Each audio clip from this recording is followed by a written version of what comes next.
क्योंकि नॉलेज को पाने के लिए पात्र बनना पड़ता है। पात्र मतलब eligible. If you are eligible for getting knowledge, the knowledge will be yours.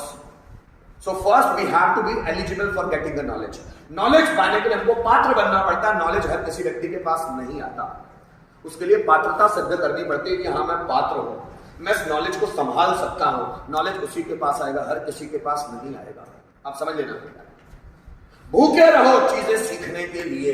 जब भी आपके पास कोई भी सीखने के लिए, जैसे 3 इडियट्स देखी होगी आपने, आमिर खान उस प्यून से बात करता है तो उस प्यून को बोलता है कि जाके बैठ जाए कर यार क्लासेस में, हर जगह तो नॉलेज बट रहा है, सिर्फ लर्नर चाहिए, सीखने वाले में उमंग चाहिए। नॉलेज तो हर जगह बट रहा है, प्रकृति के हर कामों में कुछ ना कुछ नॉलेज है, बस आपको देखते आना चाहिए। आपकी आंखें सीखने वाली आंखें चाहिए, आपके कान सुनने वाले कान चाहिए, आपका जो पर्सनैलिटी है वो ऑब्जर्विंग पर्सनैलिटी चाहिए कि आप चीजों को ग्रास्प कर सके।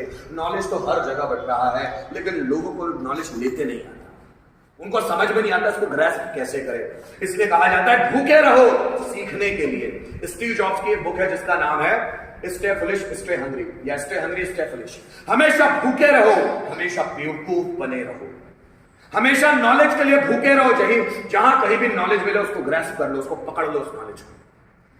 देन हमेशा बेवकूफ बने रहो, लोगों की नजरों में ज्यादा स्मार्ट मत बनो, क्योंकि स्मार्ट लोगों को ज्यादा लोग पसंद नहीं करते, उनसे चिढ़ने लगते हैं, उनसे ज्यादा सड़ने लगते हैं। इसलिए बेवकूफ बनो, एड़ा बनकर पेड़ा खाओ, बेवकूफ बने रहो। ये स्टीव जॉब्स बोलते हैं उनकी बुक में स्टे हंग्री स्टे फुलिश में। हमेशा बेवकूफ नजर आओ, लेकिन अंदर पूरी चालाकी भरी हो, अंदर पूरी होशियारी भरी हो कि किसी से बेवकूफ नहीं बनोगे आप, लेकिन बाहर से बेवकूफ जैसे नजर आओ। ऐसे स्टीव जॉब्स बोलते हैं, मैं नहीं बोलूंगा, आप समझ लो। भूखे रहो, जब भी आसपास कुछ सीखने वाली चीज हो सीख लो, क्योंकि समय बाद में मिले ना मिले इसका कोई भरोसा नहीं है। और मैं तो कहता हूं जिंदगी भर सीखने की आर्ट चाहिए। किसी एग्जाम को पास करने के लिए नहीं सीखना है, सीखना है जिंदगी को अच्छे से गुजारने के लिए। किसी एग्जाम को पास करने के लिए नहीं पढ़ना है, पढ़ना है इसलिए ताकि माइंड की ग्रोथ हो जाए, माइंड ज्यादा एक्टिव हो जाए, प्रोएक्टिव हो जाए, ज्यादा क्रिएटिव हो जाए, इसीलिए पढ़ना है, ना कि किसी एग्जाम को पास करने के लिए, ना कि नौकरी पाने के लिए। एग्जाम भी पास कर लो, नौकरी भी पा लो, उसके बाद भी पढ़ना है, क्योंकि माइंड की ग्रोथ बुढ़ापे तक रुकनी नहीं चाहिए। अगर आप बुढ़ापे तक पढ़ते रहे तो इसमें कोई दो राय नहीं है कि आपका अगला जन्म होगा तो बहुत इंटेलेक्चुअल पर्सनैलिटी के रूप में होगा, इसमें कोई दो राय नहीं। इसलिए पढ़ना चाहिए व्यक्ति को।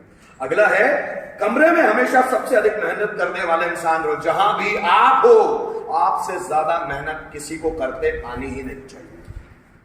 आप इतनी मेहनत करो, ओशो भी कहते हैं, कृष्ण भी कहते हैं कि आप अकेले भी रहो ना तो भी काम चोरी मत करो, ऐसी आदत बना लो कि आप अकेले में भी अपने साथ ईमानदार रहो। आप अकेले में भी उतनी ही मेहनत करो, चाहे 10 स्टूडेंट आते हो, चाहे 2 स्टूडेंट आते हो, चाहे 1000 स्टूडेंट आते हो, आपको उतनी ही मेहनत करनी है जितनी आप 1000 स्टूडेंट के सामने करते हो, 100 के सामने करते हो, 10 के सामने। तो 2 के साथ भी उतनी ही मेहनत करना है, उतना ही एफर्ट डालना है उनको सिखाने में।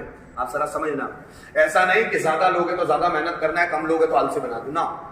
आप ईमानदार रहो अपने काम के प्रति, इतना जिस भी जगह आप हो आपसे ज्यादा मेहनत करने वाला कोई चाहिए ही नहीं। ये अपने ब्लड में रख लो, इस चीज को ब्लड में अंदर भीतर घुसा दो कि आपसे ज्यादा मेहनत करने वाला पूरे सराउंड में कोई नहीं होना चाहिए। आपकी उपस्थिति से लोगों को थरथरी आ जाए। और ये कब होगा? जब आप काम ज्यादा करते हो, जब आप मेहनत ज्यादा करते हो। जिस भी व्यक्ति का कॉन्फिडेंस अगर हाई है तो ये समझ लेना कि वो मेहनत बहुत ज्यादा करता होगा, तभी उसका कॉन्फिडेंस हाई है। लेकिन जब आप अलग अलग एनवायरनमेंट में जाते हैं, वातावरण में जाते हैं, अलग अलग लोगों से मिलते हैं, तो आपका कॉन्फिडेंस हो जाता है लूज। इसलिए अलग अलग एनवायरनमेंट में जाने की आदत चाहिए। इसलिए मैंने वो चाणक्य का श्लोक सुनाया था आपको, कहा चेष्टा बको ध्यान विश्वान निद्रा तथैव च स्वल्पहारी गृह त्यागी विद्यार्थी न पंच लक्षण।